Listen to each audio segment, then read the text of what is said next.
পরম ভক্তকে, গোবিন্দের পরম ভক্ত নারদ মুনি, মহামণি। নারদ ভাবে আমার মতো ভক্ত পৃথিবীতে আর কেউ নেই। কথাটা একটু মন দিয়ে শুনবেন। 10টা মিনিট আপনাদের কাছে সময় চেয়ে নিচ্ছি, বেশি সময় নেব না। হ্যাঁ, বেশি সময় নেব না, 10 মিনিট ধৈর্য ধরে বসুন, এক কথাগুলো একটু শ্রবণ করুন। নারদ মনে মনে প্রতি সবসময় ভাবে যে আমার মতো ভক্ত পৃথিবীতে আর কেউ নেই, কারণ আমি যখন তখন যেখানে খুশি যেতে পারি। এই চলে গেলাম বৈকুণ্ঠে, এই চলে গেলাম কৈলাসে, এই চলে গেলাম ব্রহ্মলোকে, এই চলে গেলাম মর্ত্যলোকে। এই নারায়ণ নারায়ণ সবসময় বদনে আছে, কৃষ্ণ কথা ছাড়া উনি নাই। আছে কি? সদা সর্বদা বদনে কৃষ্ণ কথা। একদিন অনাদি গোবিন্দ বলছে, নারদ, হ্যাঁ প্রভু, তোমাকে একটা কাজ করতে হবে। এই প্রভু বলুন কি কাজ? তুমি যাও তো একটু মর্ত্যলোকে, গিয়ে দেখো আমার একটা কৃষক আছে, আমার পরম ভক্ত। এক কৃষক আমার পরম ভক্ত, সেই কৃষককে একটু দেখে আসো তো, কৃষক কি করছে, আমার এই ভক্ত কি করছে। নারদ বলছে, প্রভু, মর্ত্যলোকে কৃষক আপনার পরম ভক্ত, আমার থেকে বড় ভক্ত। কৃষক আমার থেকে বড় ভক্ত। আর নারদ তোমাকে বলছি, তুমি যাও না, একটু দেখে আসো না, তুমি একটু দেখে আসো। তবু আমাকে মর্ত্যধামে যেতে হবে। বাবা, তোমাকে বলছি তুমি যাও, তুমি ভক্ত, ও তো আমার ভক্ত, তুমি যাও একটু দেখে আসো সে কি করছে। ঠিক আছে প্রভু, যাচ্ছি। চলে আসলো মর্ত্যধামে, ছদ্মবেশ নিয়ে। দেবতারা তো আসল বেশ, আসল রূপ নিয়ে তো আসে না গো মা। কি আসে? কি আসে না। ছদ্মবেশে আসলেন, আসে চলে গেলেন সেই কৃষকের বাড়িতে। কৃষকের বাড়িতে গিয়ে বলছে, দাদা দাদা দাদা, ও দাদা দাদা, বাড়িতে আছো? বাড়িতে আছেন? বাড়িতে আছেন? আর ওই কৃষকের অর্ধাঙ্গিনী, উনি বলছেন না, উনি তো বাড়িতে নেই। কোথায় গেছে? ওই যে হাল চাষ করছে, ওই যে দেখুন এখান থেকে দেখা যাচ্ছে খেতে হাল চাষ করছে।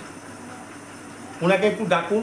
যে না, উনাকে ডাকলে উনি আসবে না, উনি কাজ যতক্ষণ শেষ না হবে ততক্ষণ ডেকে ডেকে মরে গেলেও উনি আসবে না। আপনার যদি কোনো দরকার থাকে আমাকে বলুন, আর যদি আমার সঙ্গে কথা না হয় তো উনার কাছেই যেতে হবে আপনাকে।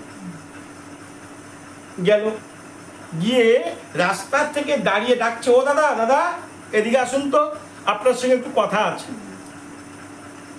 নারদ কৃষককে ডাকছে, ও দাদা এদিকে আসুন তো, আপনার সঙ্গে একটু দরকার আছে আমার। দাদা, আপনার দরকার আছে? হ্যাঁ, আমার একটু দরকার আছে। যদি আপনার দরকার আছে আমার পিছনে পিছনে আসুন, কিন্তু হাল বন্ধ করে আপনার সঙ্গে আমি কথা বলতে পারবো না। আমার পিছনে পিছনে আসুন, আমার পিছনে পিছনে আপনি চলুন, আমারও কাজ হবে, আপনারও কাজ হবে। এখন আমি হাল বন্ধ করে দিয়ে আপনার সঙ্গে কথা বলবো, আমার লস হবে। আমার পিছনে পিছনে আপনি আসুন, আপনারও কথা হবে, আমারও কাজ হবে। এখন নারদ মুনি ভাবছে, ওরে বাবা, এটা কেমন রে বাবা, আমাকে বলে কিনা সেই কাদার মধ্যে নামতে। এই যে হাল চাষ করছে কাদার মধ্যে, মা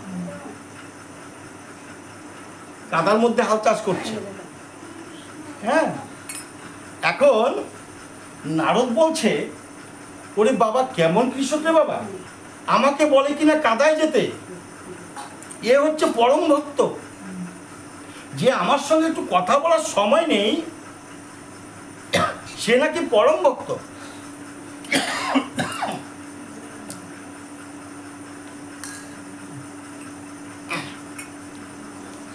ঠিক আছে, এখন প্রভু যখন বলেছে আমাকে তো যেতেই হবে, যেতে হবে না?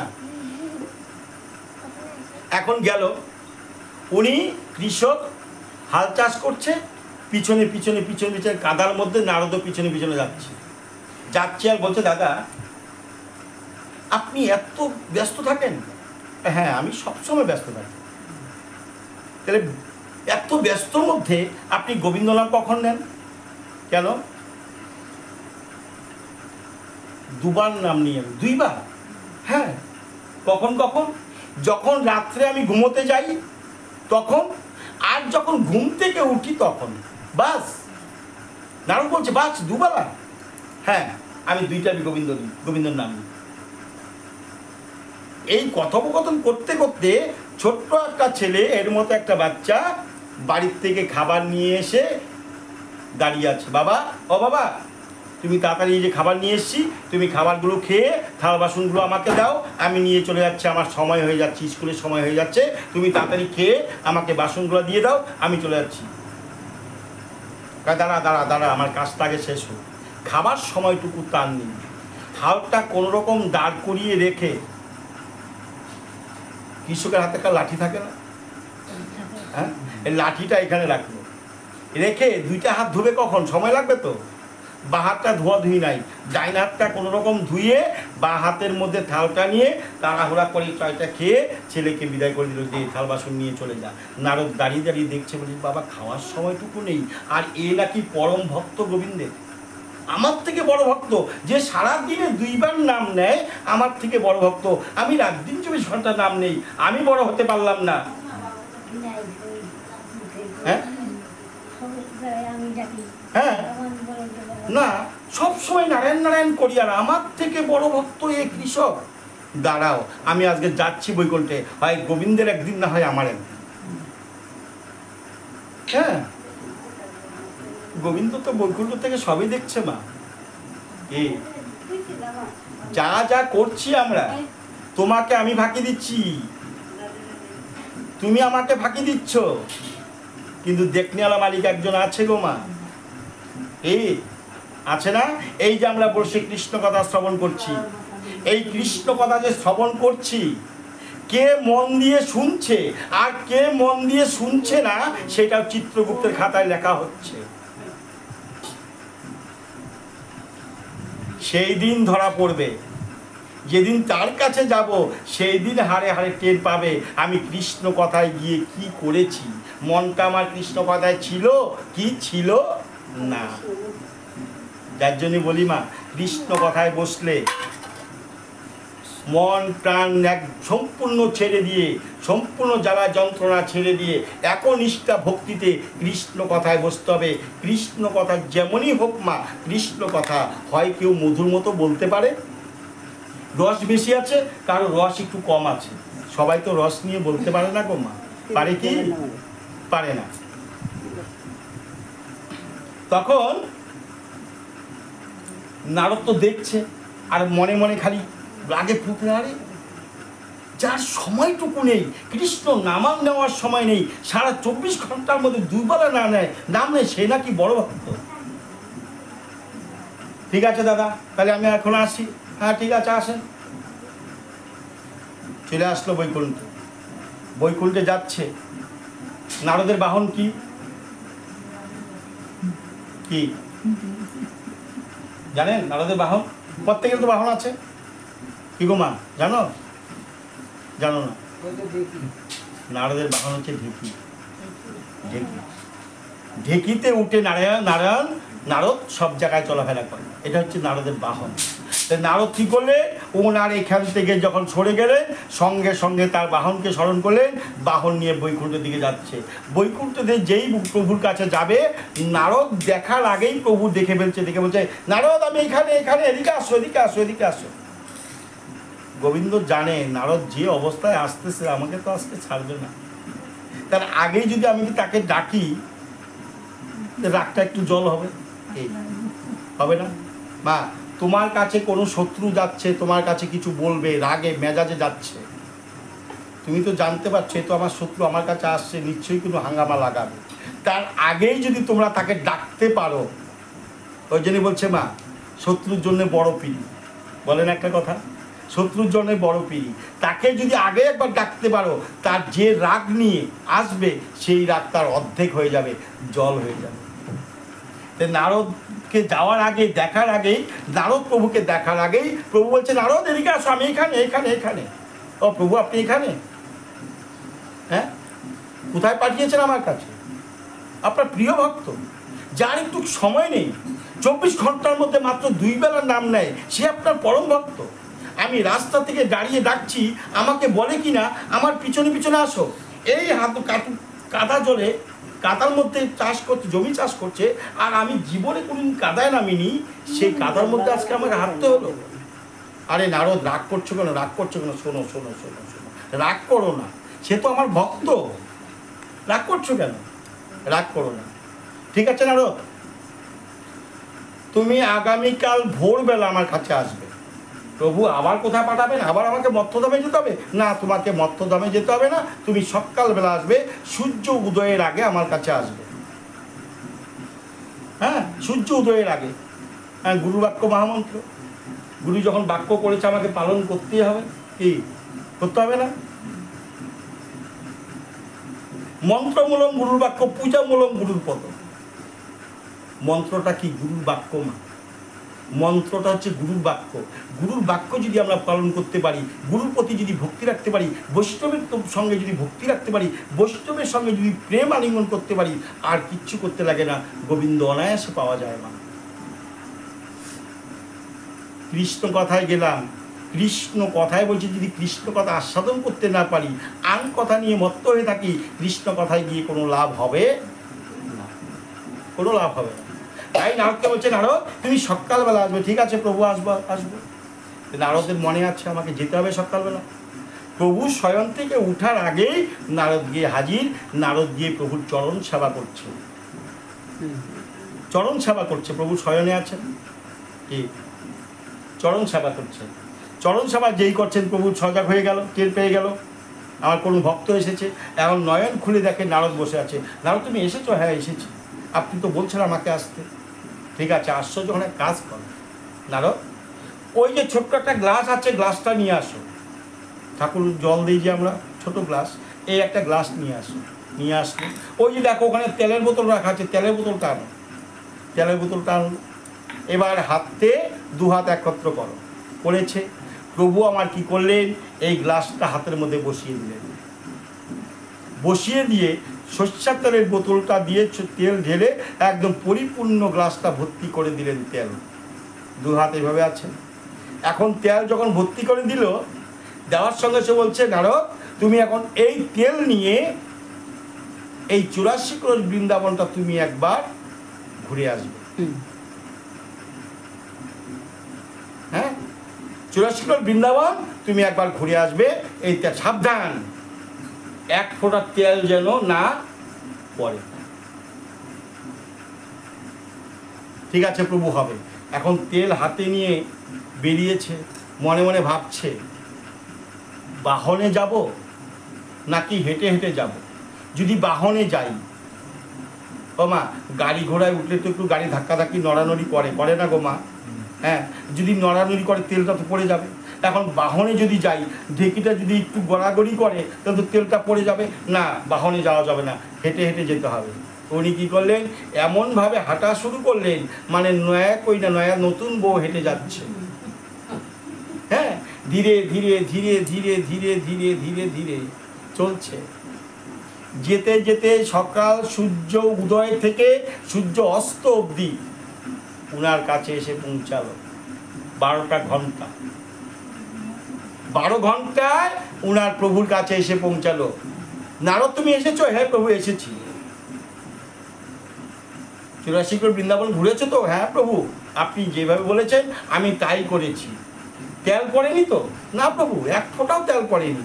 আচ্ছা নারদ, একটা কথা বলো তো। হ্যাঁ প্রভু বলেন। আমার নাম কয়বার নিয়েছো? হ্যাঁ, রাম রাম রাম রাম রাম রাম রাম নারায়ণ নারায়ণ নারায়ণ, একবারও তো নেইনি। কেন? কেন নেওনি? যে ব্যক্তি সদা সর্বদা নারায়ণ নারায়ণ বলে, আর 12 ঘন্টার মধ্যে একবারও আমার নাম নিলে না? না প্রভু আপনার নাম নেই। কেন নেওনি? যে আপনার নাম নিতে গিয়ে যদি তেল পড়ে যায়।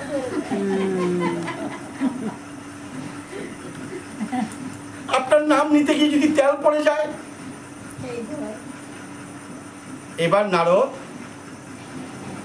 এবার বলো তো, এবার বলো, আমি পাঠিয়েছিলাম আমার এক ভক্ত কৃষকের কাছে। কৃষক কয়বার নাম নিয়েছে 24 ঘন্টায়? 2বার। তোমার যে 84 ক্রোশ ঘুরে আসতে কত ঘন্টা লেগেছে? 12 ঘন্টা। নাম কয়বার নিয়েছো? একবারও না। নেওনি তো? না প্রভু। তাহলে আমার কৃষক 24 ঘন্টায় কতবার নেয়? 2বার। এইবার বলো তো নারদ, উনি কর্ম করছে 24 ঘন্টা। 24 ঘন্টা আমার ওই কৃষক 24 ঘন্টা কর্ম করে 2বার নাম নিচ্ছে। তোমাকে 12 ঘন্টার জন্য একটা কর্ম দিয়েছিলাম, একবারও নাম নেওনি। এইবার বলো তো কে বড়? তুমি বড় না আমার ওই কৃষক বড়? কৃষক তো সারাদিন কর্ম করার পরে 2বেলা নাম নিচ্ছে, আর তুমি 12 ঘন্টার মধ্যে একবারও নাম নিতে পারো না। যে 24 ঘন্টা যদি তোমাকে আমি দায়িত্ব দিই, 24 ঘন্টার মধ্যে তো একবারও তুমি নাম নিতে পারবে না।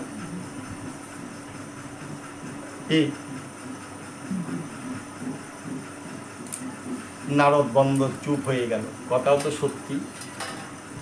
নারদ, কর্মে ধর্ম, ভক্তিতে মুক্তি। কর্ম না করলে আমার ধর্ম হবে না, আর ধর্ম না করলে আমার ভক্তি হবে না। হবে? কর্মে ধর্ম, ভক্তিতে মুক্তি। উনি কর্ম করে, আমার ওই কৃষক 24 ঘন্টা কর্ম করছে, কর্ম করার ফাঁকে 2বেলা নাম নিচ্ছে। আর তোমার তো কোনো কর্ম নেই। তুমি সারাদিন নিলে কি আর 24 ঘন্টা নিলেই কি? তোমার তো কোনো কর্ম নেই, আছে না? তার জন্য বলছে, গোবিন্দ বলে নাই যে আমার কর্ম তুমি সারাদিন রাত করতে থাকো, বলেনি। বলেছে কি, হে কলিহত জীব, কর্ম করো, কর্ম করার ফাঁকে আমার নাম নিও। আজ যদি পারো হাতে কর্ম করো, বদনে নাম করো। আবার বলছি, ওই জন্য শ্রীমান মহাপ্রভু বলেছে, 10-5 ছাতে মিলি দুয়ারে বসিয়া কীর্তন করো সবে হাতে করতালি দিয়া। সন্ধ্যার সময় কীর্তন করো এগো মায়েরা? হ্যাঁ, করো? করো না। কেন করো না? কেন করো না? শ্রীমান মহাপ্রভু বলেছে, 10-5 ছাতে মিলি দুয়ারে বসিয়া কীর্তন করো সবে হাতে করতালি দিয়া। সাধুগুরু বৈষ্ণবের আগমন, সেখানে কি হয়? মধুময় বৃন্দাবন। সবাই বলেন কৃষ্ণ কথা আলাপন, সেখানে কি হয়? মধুময় বৃন্দাবন। তা আমার বাড়িতে, তোমার বাড়িতে সন্ধ্যার সময় যদি প্রতিদিন কৃষ্ণ নাম করি, বৃন্দাবন হবে না? হবে কি না? কেন করছেন না? শ্রীমান মহাপ্রভুর বাণী করি না, করি না। কেন? উনি তো আমাদের কিছু দিচ্ছে না। দেয়? চাউল দেয় না, ডাল দেয় না, ঘর দেয় না, লোন দেয় না, কিছুই দেয় না। দেয় কি? শ্রীমান মহাপ্রভু কিছু দিচ্ছে? মোদী সরকার চাল দিচ্ছে, লোন দিচ্ছে, ঘর দিচ্ছে। উনি যাহা বলিবে আমাদের তাহাই করিতে হইবে। শ্রীমান মহাপ্রভু আমাদের তো কিছু দেয় না, তো ওনার নাম নিয়ে আমার কি হবে? তাই তো? কি লকডাউনের মধ্যে 2বার করে মাসে চাল দিচ্ছে? দেয়নি? 10 টাকা কেজি চাল হয়ে গেছিল, এখন মাসে 1বার করে দিচ্ছে। আমার অনাদি গোবিন্দ কি দিচ্ছে? গৌরাঙ্গ মহাপ্রভু কি দিচ্ছে? কিচ্ছু দিচ্ছে না। ওনার নাম নিয়ে কি হবে? কি? তাই তো? এবার লকডাউনের সময় মোদী সরকার, নরেন্দ্র মোদী বলছিল প্রত্যেকের ঘরে প্রদীপ জ্বালাও। বলছিল? জ্বালাইছেন প্রত্যেকেই? কি এমন কোনো ব্যক্তি নেই যে প্রদীপ জ্বালায়নি। জ্বালাইছেন। কেন? জমের ভয়ে। এই ভাইরাস দুই আমাদের গ্রামে ঢুকে ভাইরাস পাড়াটা শেষ হয়ে যাবে, করোনায় শেষ হয়ে যাবে। কি বলছে? প্রদীপ জ্বালান আর যার যার ইষ্ট দেবতার কাছে প্রার্থনা জানান যে এই ভাইরাসটা যেন আমাদের এলাকায় না প্রবেশ করতে পারে। তাই তো? উনি বলেছে, আমরা প্রত্যেকেই প্রদীপ জ্বালিয়েছি। তা আমার শ্রীমান মহাপ্রভু যে বলে গেছে, আমার শ্রীমান মহাপ্রভু যে বলে গেছে, 10-5 ছাতে মিলি দুয়ারে বসিয়া কীর্তন করো সবে হাতে করতালি দিয়া। কই একটা দিন তো কীর্তন করছো না? একটা দিন তো কীর্তন করছো না। কি? যার জন্য বলছি, দয়া করে প্রতিদিন মায়েরা, বাবারা যারা এই আসরে বসে কৃষ্ণ কথা শ্রবণ করছেন, দয়া করে নাতিপুতিকে সঙ্গে নিয়ে হাতে তালি দিয়ে প্রতিদিন কৃষ্ণ কথা বলবেন, বাড়ি আপনাদের বৃন্দাবন হবে। যত দুঃখ জ্বালা যন্ত্রণা থাক সব কিছু ধীরে ধীরে কৃষ্ণ কথার মাধ্যমে আপনার সম্পূর্ণ দুঃখের দূরে চলে যাবে। জয় রাধে, জয় রাধে, জয় রাধে, হরে কৃষ্ণ, হরে কৃষ্ণ। এই বলে আমি কৃষ্ণ কথা এখানে বিশ্রাম দিলাম। জয় রাধে। সবাই বলবেন ওম গঙ্গা, গীতা, সাবিত্রী, সীতা, সত্তা, প্রতিব্রতা, ব্রহ্মাবলী, ব্রহ্মবিদ্যা, ত্রিসন্ধ্যা, মুক্তিজ্ঞানী, পদমাত্রা, চিদানন্দা, প্রভাকিনী, ভ্রান্তি নাশিনী, বেদত্রয়ী, পরানন্দা, তত্ত্বাক্ত, জ্ঞানমঞ্জরী, গীতা, গীতা, গীতা। হরে কৃষ্ণ, হরে কৃষ্ণ, কৃষ্ণ কৃষ্ণ, হরে হরে, হরে রাম, রাম রাম, হরে হরে। হরে কৃষ্ণ, কৃষ্ণ কৃষ্ণ, হরে হরে, হরে রাম, রাম রাম, হরে হরে। জয় জয় শ্রীমদ্ ভাগবত প্রেমানন্দে। হরি হরি বল মন, হরি বল।